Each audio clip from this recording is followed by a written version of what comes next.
Hi, welcome back to Neurodiverse Relationships. I'm Tiffany, and here we're all about authentic, inclusive, and practical love advice with differences in mind. Last video, we started counting down the top 10 things I wish I would have known before I started dating, and today we're going to be hitting number 9. Spoiler alert, it's about bad sex. We're going to try to keep it as safe for work as possible. So let's talk about the not so great sex advice that we get from movies and pornography. We know that there's a lot out there and it's a ton to sift through, and it's very easy to get the idea in our heads that what we see on the screen is what quote unquote normal sex looks like, and all of the other messages that come in with it. So today I'd like to talk a little bit about what some of those messages are, why we get some of those messages, and kind of how we can maybe look at it a different way. So in these stories, both TV, movies, pornography, even books, are cut for time and exaggerated for effect on this story. So it's very important to keep in mind that what we may be seeing on a fictional screen, or even in reality television or in pornography, which is a really great example, that things are exaggerated and cut for time in order to tell the story in the way that the storyteller wants it to be told, not necessarily how it felt or should feel to a person who is in a similar situation. A lot of our stories are also written, directed, and controlled by straight white men.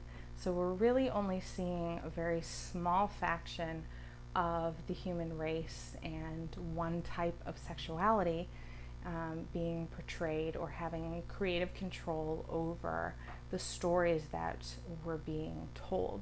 So it's very easy for people to think that that is normal, or that is what is expected in sex, especially for someone who doesn't have a lot of experience in that area, a lot of real world experience, getting to know the idea that these portrayals in movies and in pornography and TV and all of the other media that you can think of, that those are exactly what they are. They're for entertainment, and largely not what a lot of people experience. And that's okay, that's normal. Breaking down those barriers and breaking down the shame that people feel when they don't fit the norm, should use quotation marks with that, fit the norms of what they're seeing in the media, that's okay. Breaking down 3 of the assumptions that we make when we watch portrayals of sex in the media. Number 1, everyone wants to have sex. And that's just not true. There are, for whatever reason, if a person is asexual or aromantic or not attracted to whomever the other person happens to be, there are a bunch of reasons why a person at that moment would not want to have sex. I think that needs to change to help normalize for folks who don't want to engage in those kinds of activities for whatever reason, that's okay and normal, and if those activities are restricted to, say, just marriage for religious reasons, for example, that's completely valid. Number 2, everybody wants sex all the time. All the time. It's a plot device that's used rather frequently in movies and in different media, that if a person is uninterested in having sex with their partner for whatever reason, that it spells doom for the relationship or something is very wrong with the person, life gets in the way. People feel sick. People are busy. People are tired. There can be a myriad of reasons why someone who would like to engage in those activities at some point with consent is just not interested in engaging in those activities all the time. And we're human, and that's very normal. I think that's a message that we don't get enough in the media, that it's okay if right now is a time where you'd rather not engage in that kind of interaction with someone. And number 3 has to do with the number 3. Let's talk about the 3-date rule and what garbage it is. The 3-date rule states that by the 3rd date, so by the 3rd time that you see someone, you are supposed to have sex with them.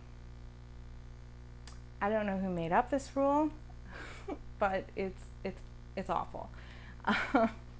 And for most people, that is not how relationships progress. That's much too fast for some people, and it may be slower for others. It puts a lot of pressure on both parties to show up in a certain way, to feel comfortable enough in a certain way, and it really ends up doing a lot more harm than it does good.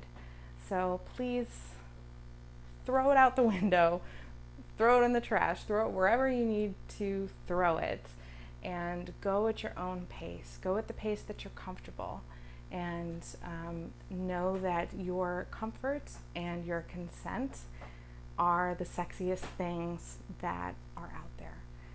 Regardless of what any movie says, regardless of what any kind of pornography says, regardless of anything else out there, your consent is what's sexy.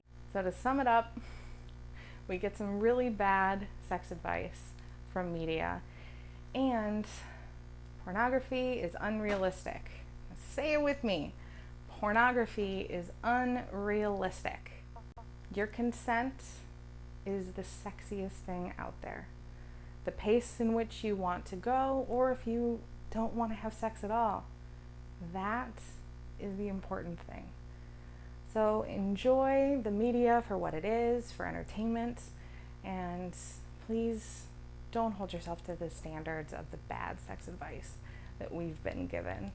Thank you so much for spending time with us.